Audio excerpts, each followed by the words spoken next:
So, what if the single most common piece of advice you've ever gotten in football is actually a complete lie? We're about to change your game, and not by making you run faster, but by totally rewiring how you think on the pitch. Come on, you've heard it a million times, right? From your coach, from your teammates, maybe even yell it at yourself. But what if that one little phrase, play faster, is the very thing holding you back?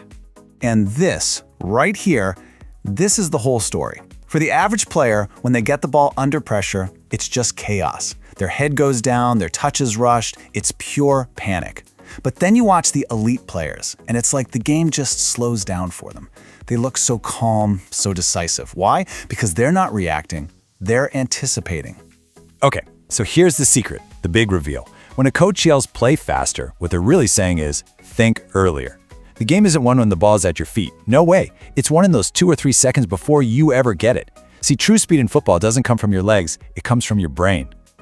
All right, here's how we're going to break it all down. We're going to dismantle that play faster lie, and then we're going to build up the elite mindset piece by piece. We'll start with the habit of scanning, then move to space, timing, smart risk, and finally, put it all together. Let's start with the absolute foundation, scanning. This has nothing to do with your pace or your strength. This is the one skill that separates the calm players from the panicked ones the very moment the ball arrives. Get this, 6.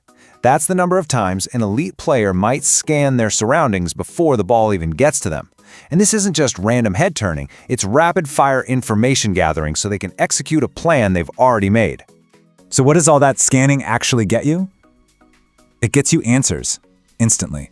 You know where the space is. You know where the defender's coming from. You've already picked out your best passing option, and maybe more importantly, your worst one. Without scanning, every touch is a surprise. And surprises? They cause panic. Here is a simple, actionable rule you can use in your very next game. It's the 2-scan rule.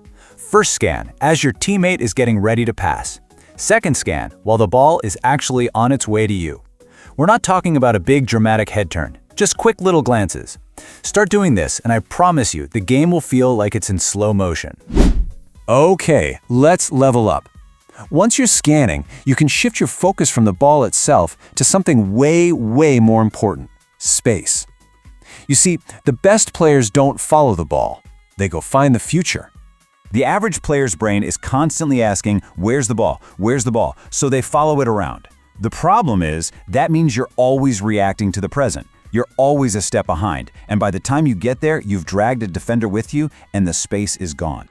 But the elite player, they're asking a totally different question. They're asking, where will space open up next? They're thinking a half second ahead of the play. This is why players like De Bruyne or Odegaard always seem to be wide open.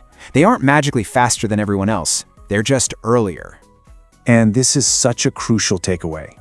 Running constantly isn't always smart.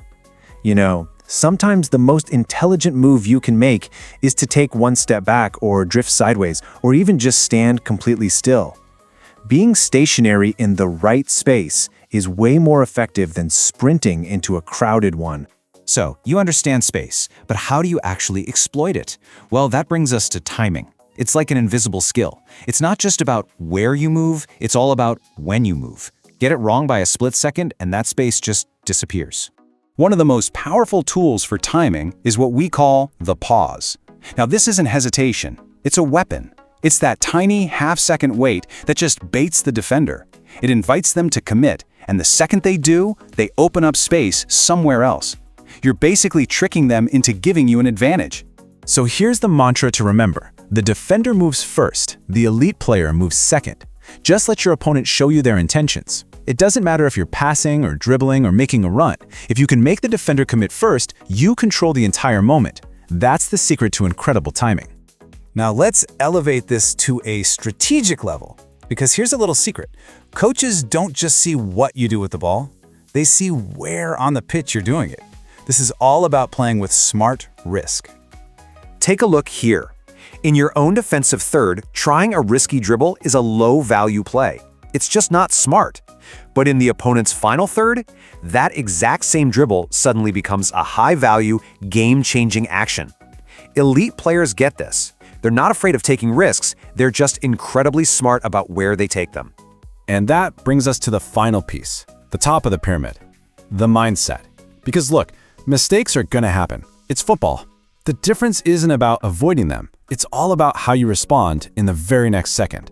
The best players have what's called an instant reset sequence.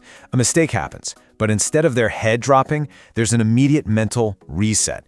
They don't dwell on it. They instantly get back into position and start scanning for the next play. There's no emotion involved, because emotion just slows down your decision-making. And this is really the core philosophy. Football isn't one single event. It's a continuous chain of moments. Whatever just happened, a bad pass, a missed shot, it's already in the past. Your only job is to win the next duel, make the next pass, get into the next good position. That's it. So, I'll leave you with this question. When you step on the pitch, are you trying to be perfect? Because that's impossible, and it just leads to frustration. Or are you focused on simply being present and ready to win the very next moment? The answer to that question will define your entire game.